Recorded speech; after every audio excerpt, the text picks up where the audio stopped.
Assalamualaikum warahmatullahi wabarakatuh. Halo teman-teman otak kencer dimanapun kalian berada. Kali ini kita akan membahas mengenai SKB Guru IPA. Tetap stay tune di channel otak kencer ini. Please like, subscribe, and comment. Subtopik, ciri-ciri atau karakteristik makhluk hidup. Soal nomor 1. Berikut ini merupakan ciri-ciri yang dimiliki oleh kelompok protista adalah A. Prokaryotik, B. Eukaryotik, C. Makroskopis, D. Multiseluler. Kira-kira yang mana teman-teman jawaban soal nomor 1 ini? Nanti tiap videonya bisa teman-teman pause terlebih dahulu gitu ya, untuk memikirkan jawabannya. Kalau udah dapat baru dilanjut gitu ya. Kira-kira soal nomor 1 ini jawabannya yang mana teman-teman? Betul banget, yang B, eukaryotik. Pembahasannya, kelompok protista memiliki ciri-ciri. Yang pertama, selnya memiliki membran inti atau disebut sebagai eukaryotik. Yang kedua, mikroskopis. Yang ketiga, bersel tunggal atau uniseluler yang mampu berkembang biak. Beberapa contoh kelompok protista adalah amuba, Euglena, Paramecium, Saprolegnia. Gitu ya teman-teman, bisa dipahami? Oke, kita lanjut ke subtopik selanjutnya, yaitu gejala alam, biotik dan abiotik. Soal nomor 2.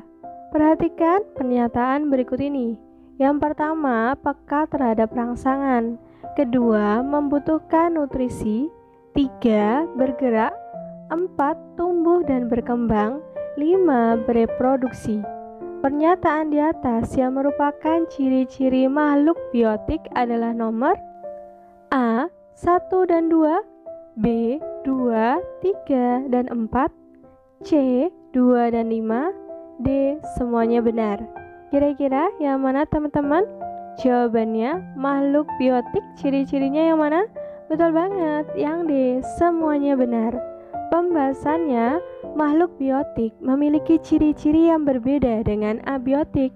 Ciri-ciri biotik adalah bernafas, peka terhadap rangsang, membutuhkan makanan atau nutrisi, bergerak bebas maupun terbatas, tumbuh dan berkembang biak atau bereproduksi. Oke, kita lanjut ke subtopik selanjutnya, yaitu interaksi antara makhluk hidup dan lingkungan. Soal nomor 3, perhatikan dengan cermat gambar jaring-jaring makanan di bawah ini. Berdasarkan gambar di atas, pernyataan yang paling tepat adalah A. Rumput dan pohon berperan sebagai dekomposer. B. Rumput dan pohon berperan sebagai produsen. C. Rumput sebagai dekomposer dan pohon sebagai produsen. D. Rumput sebagai produsen dan pohon sebagai dekomposer. Kira-kira yang mana teman-teman jawabannya? Support terus channel Otak Kencer ini dengan please like, subscribe, and comment. Nyalakan juga loncengnya agar teman-teman mendapatkan notifikasi dari Otak Kencer. Oke, udah dapat teman-teman jawabannya yang mana? Betul banget, yang B. Rumput dan pohon berperan sebagai produsen. Pembahasannya, suatu organisme selalu bergantung pada organisme yang lain dan lingkungannya. Saling ketergantungan ini akan membentuk suatu pola interaksi. Apabila pola interaksi antar komponen biotik dan abiotik ini terganggu, maka akan terjadi ketidakteraturan dalam ekosistem tersebut. Pada jaring-jaring makanan di atas, rumput dan pohon merupakan produsen. Kedua organisme tersebut mampu membuat makanan sendiri melalui peristiwa fotosintesis. Selain itu, semua organisme di dalam jaring-jaring makanan apabila mati akan diuraikan oleh pengurai. Contoh organisme pengurai adalah bakteri dan fungi. Oke, bisa dipahami ya teman-teman? Semisal nanti ada pertanyaan atau ada hal yang ingin didiskusikan atau ada requestan materi dari teman-teman, bisa dituliskan di kolom komentar. Kita lanjut ke subtopik selanjutnya, yaitu kepadatan populasi manusia.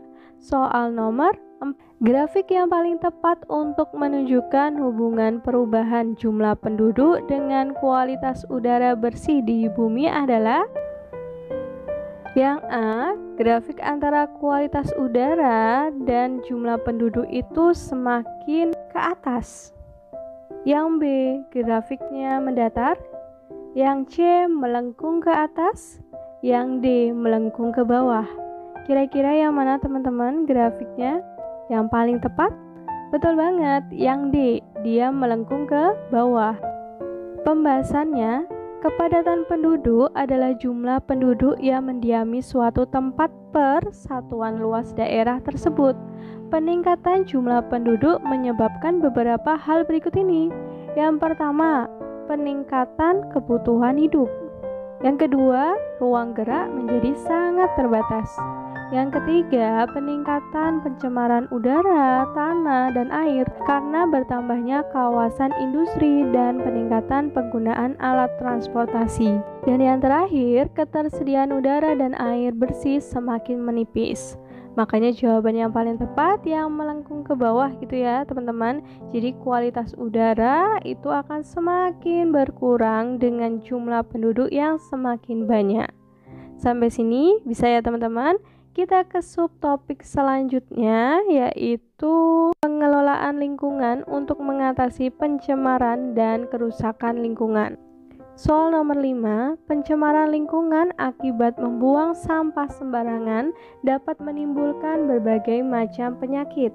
Bentuk usaha untuk menanggulangi masalah tersebut adalah dengan cara A. Menimbun sampah plastik di dalam tanah, B. Mengolah sampah organik untuk pupuk kompos, C. Mengolah sampah anorganik untuk makanan ternak, D. Membuang sampah ke selokan agar tidak menumpuk.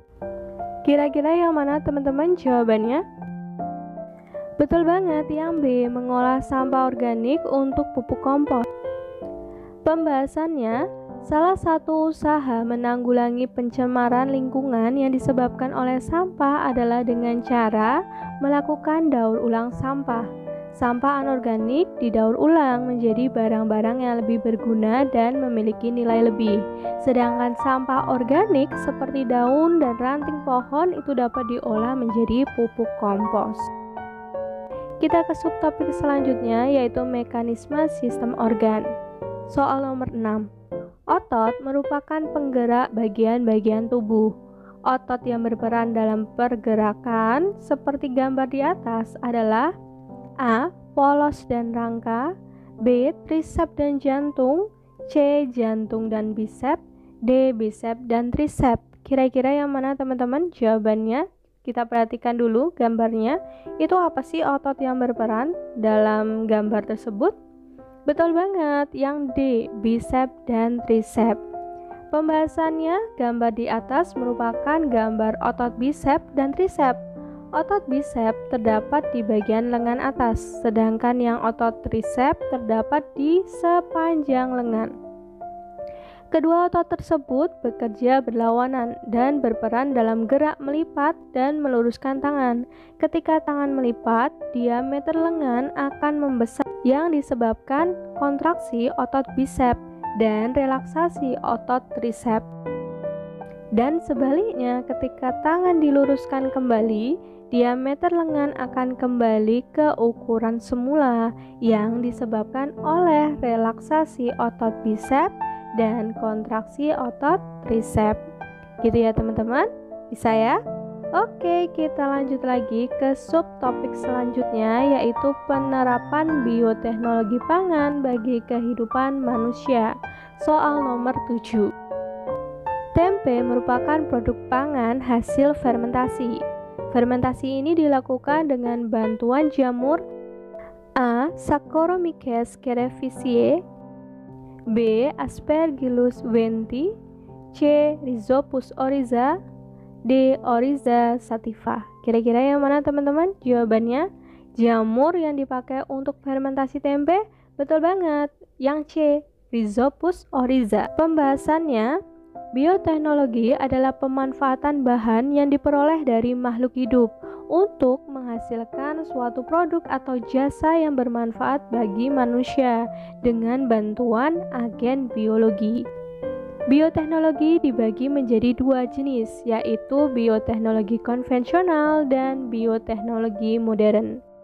Bioteknologi konvensional hanya menggunakan mikroorganisme seperti jamur dan bakteri untuk menghasilkan produk yang bermanfaat bagi manusia. Contohnya dalam pembuatan tempe. Tempe dibuat dari bahan baku kacang kedelai dengan bantuan jamur Rhizopus oryza atau Rhizopus oligosporus. Gitu ya teman-teman. Bisa dipahami ya? Kita lanjut lagi ke subtopik selanjutnya teman-teman, yaitu pewarisan sifat makhluk hidup untuk meningkatkan kesejahteraan manusia. Soal nomor 8, jenis ayam berikut ini yang merupakan hasil persilangan beberapa jenis ayam unggul dari berbagai negara adalah ayam A. Jago, B. Hutan, C. Boiler, D. Kampung. Kira-kira yang mana teman-teman jawabannya? Dukung terus channel Otak Kencer ini dengan cara please like, subscribe, and comment. Nyalakan juga loncengnya teman-teman untuk mendapatkan notifikasi dari kami. Oke, kita balik lagi ke soal ini. Kira-kira yang mana teman-teman jawabannya? Betul banget, yang C, boiler. Pembahasannya, pewarisan sifat berperan penting dalam pemuliaan hewan, yaitu menghasilkan hewan ternak berkualitas tinggi. Contoh hasil pewarisan sifat adalah unggas yang mampu menghasilkan banyak telur, atau sapi dengan kualitas susu dan daging yang baik. Ayam boiler atau ayam potong yang sering dikonsumsi masyarakat Indonesia saat ini merupakan hasil persilangan beberapa jenis ayam unggul dari berbagai negara. Ayam ini menghasilkan banyak daging, memiliki daging yang lebih lezat dan mampu menghasilkan telur dengan baik.